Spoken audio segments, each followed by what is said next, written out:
We see this modest sell-off in Alphabet after hours. It's down a little bit over 2%. But of course, we know that over the last several months, big tech, including Alphabet, has had a big run. Does anything in this number, and of course that weakness in revenue ex-tax seems to be what's catching people's attention, change the story much for the company?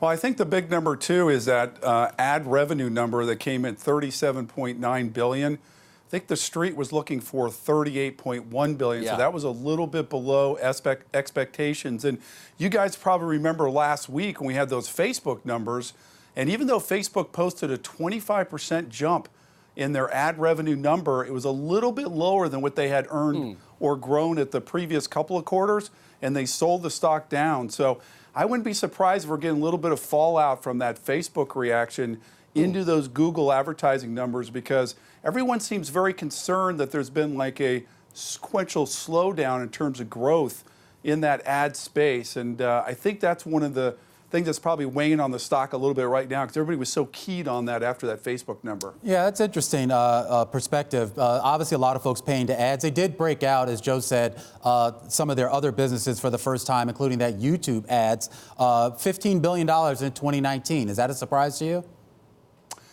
Well, that's a pretty good number. I mean, we have to bear in mind that, as you guys know, that was encompassed in the ad revenue number, and that was the fastest growing segment, right? I mean, you know, every time you go on YouTube and you want to watch something that you want to watch, you got to sit through a 60-second like video of some advertisement, right? Yeah. So we knew that that was a fast growth area for them, and everyone's also wondering what they're going to do with YouTube. Are they going to try to compete more with the likes of, let's say, an Amazon or Disney and all these other players that are getting into the streaming business? We know they have YouTube TV and YouTube Premium, so that's one of the key growth areas going forward for them, you know, along with their search component, which is, can they grow that and what they're going to do with it? So now that they're breaking it out, that's going to be huge, because now we can start to get some growth rates and get an idea how that thing's moving along.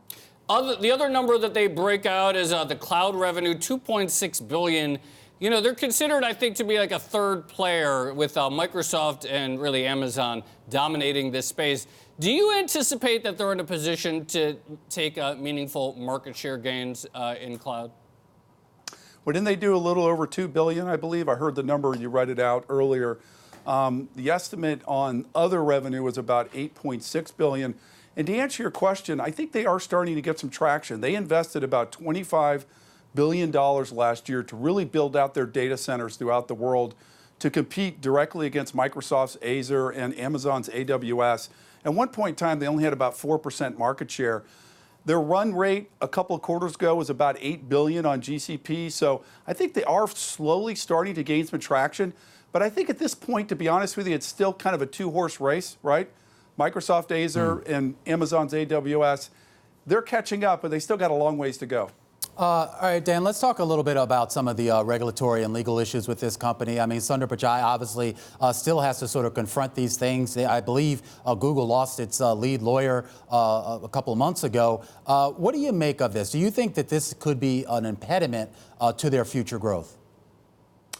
Well, I think the big impediment is like what we saw with Facebook, where they did a big charge-off, right, to the FTC a couple of quarters ago. So I think the biggest issue is how much is going to cost going forward, and how much money do they have to put aside, right, in terms of increasing security and, you know, satisfying all these regulators to kind of get them off their backs.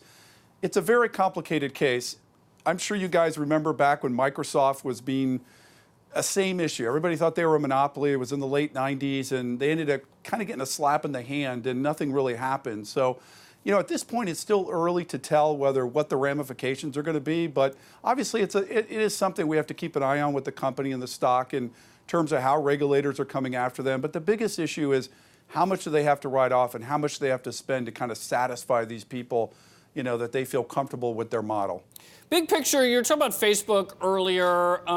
Has anything changed overall for these big companies? I mean, okay, maybe ad revenue coming in a little bit slower than people previously thought, but there have also been quarters in the past where these companies had a little hiccup here and there, and then, of course, like 2 months later, people completely forget about those hiccups. Right. Has anything meaningfully changed in the trajectory of these companies' dominance and money-making ability? You know, to be honest with you, it really hasn't. I mean, let's look at it. Facebook is an old model, right? They're growing ad revenue at 25%. We just got the numbers here. Even though they're a little bit light, they're probably still growing at 17%. The online advertising business is very, very good. You look at Amazon last week in their other revenue category, right, which is mostly advertising, it was up 41%. So even though we keep throwing darts at these stocks and everybody questions the growth, it's still a really incredibly buoyant market for online advertising. I mean, I don't know if you guys remember back when the tech bubble hit around 2000, but that whole area just vanished, right? IT spending and online, that wasn't even, it went away. So it's still really, really good. But, you know, everybody likes to kind of throw darts at it and be nitpicky about the growth rate. So still very viable right now.